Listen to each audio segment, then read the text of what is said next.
Shalom Bapak Ibu saudara-saudariku yang terkasih. Saat ini kembali kita mendengarkan firman Tuhan yang terambil dari kitab Yohanes pasal 11 ayatnya yang ke-25 sampai yang ke-26.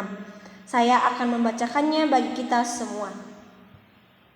Ayatnya yang ke-25, jawab Yesus, "Akulah kebangkitan dan hidup.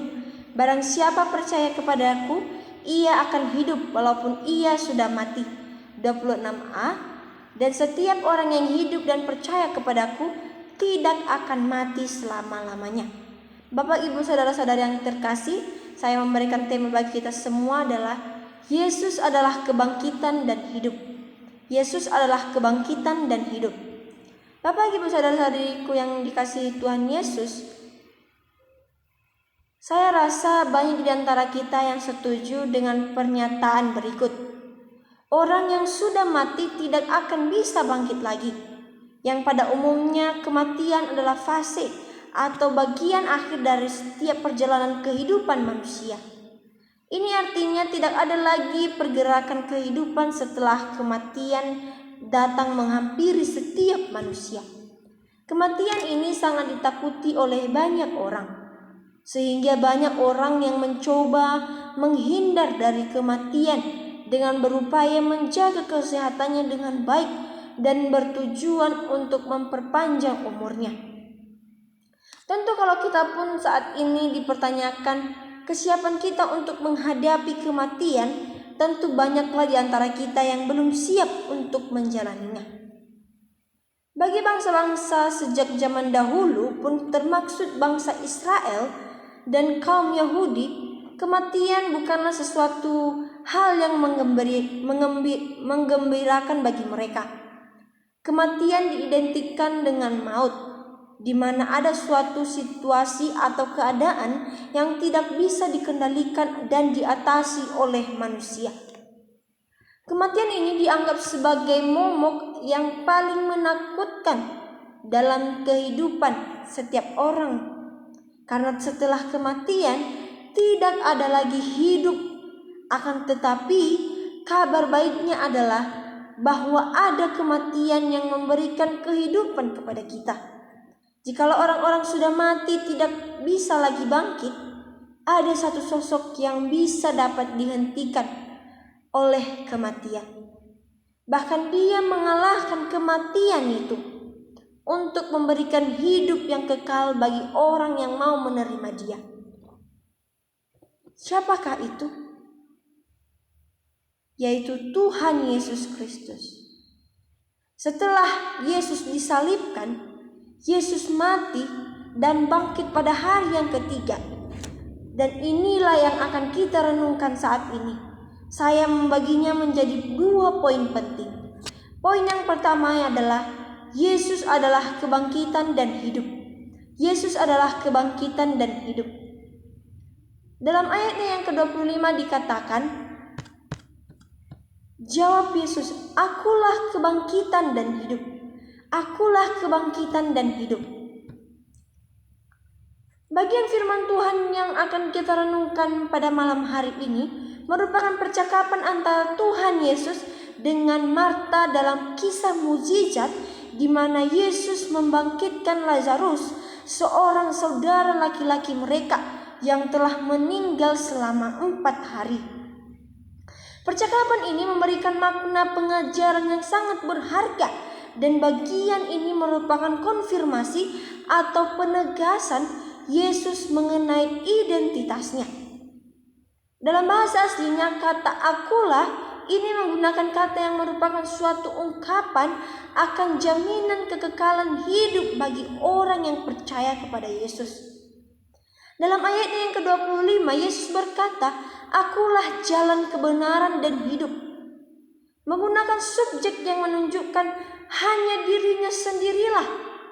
Ini berarti hanya Yesuslah, hanya Tuhanlah satu-satunya kebangkitan dan hidup.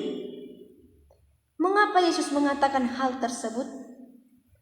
Karena ada keraguan atau bahkan ketidakpercayaan yang dirasakan oleh Maria dan Marta, sehingga ketika Yesus datang menemui Lazarus yang sudah mati selama 5 hari, mereka menyesalkan kedatangan Tuhan Yesus yang seharusnya datang lebih awal, sebelum saudara laki-laki mereka meninggal dunia.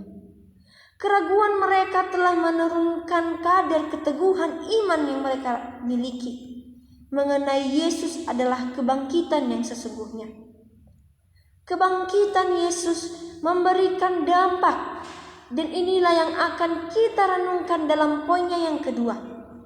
Poin yang kedua yaitu dampak dari kebangkitan Yesus. Dampak dari kebangkitan Yesus. Tadi pada poin yang pertama telah kita lihat dengan begitu jelas bahwa sungguh Tuhan Yesus dirinya sendirilah yang melakukan kebangkitan dan hidup. Tidak ada Allah lain lagi. Dengan penegasan yang menekankan identitasnya, ini yang menjadi pertanyaan dan dampak hal itu.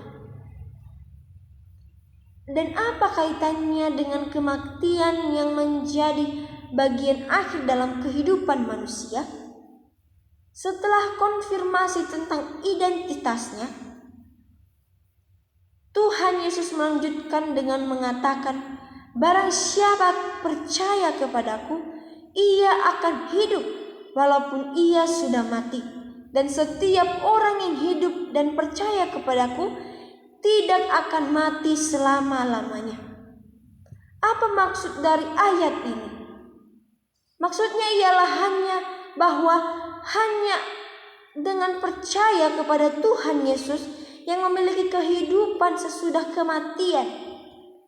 Kata-kata dan tindakan Yesus tentang kebangkitan dan hidup dalam perikop ini sebenarnya mengkritik para kaum Saduki yang tidak percaya akan kebangkitan orang mati dan kehidupan sesudah kematian. Hal ini juga sekaligus meneguhkan iman kepercayaan sebagai orang-orang Kristen dan orang-orang Yahudi sejak zaman Perjanjian Lama, bahwa memang ada kebangkitan bagi orang yang mati dan kehidupan sesuai dengan kematian yang sudah dialaminya. Pada saat kematian, menurut kepercayaan mereka, dunia fana dan dunia kekal akan bertemu. Dan pada saat itulah mereka akan melihat Tuhan, melihat kehidupan, bukan kematian. Melalui perkataan Yesus ini yang nantinya akan ditindaklanjuti dengan kebangkitan kembali oleh Lazarus.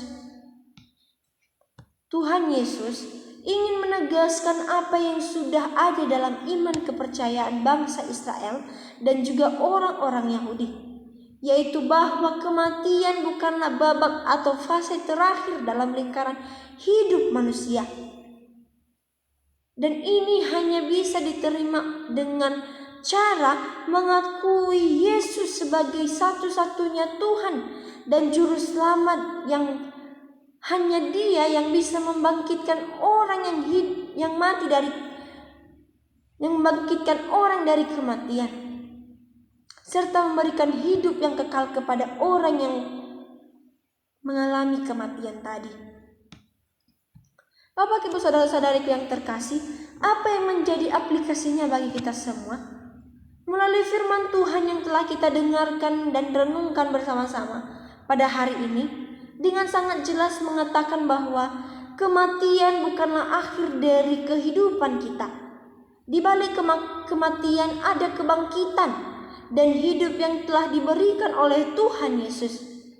Maka inilah yang seharusnya telah mendorong orang-orang Yahudi pada zaman dahulu, mendorong orang-orang percaya di segala zaman dan tempat, termasuk juga kita hingga saat ini, untuk mempunyai harapan dan keyakinan akan hidup yang akan datang.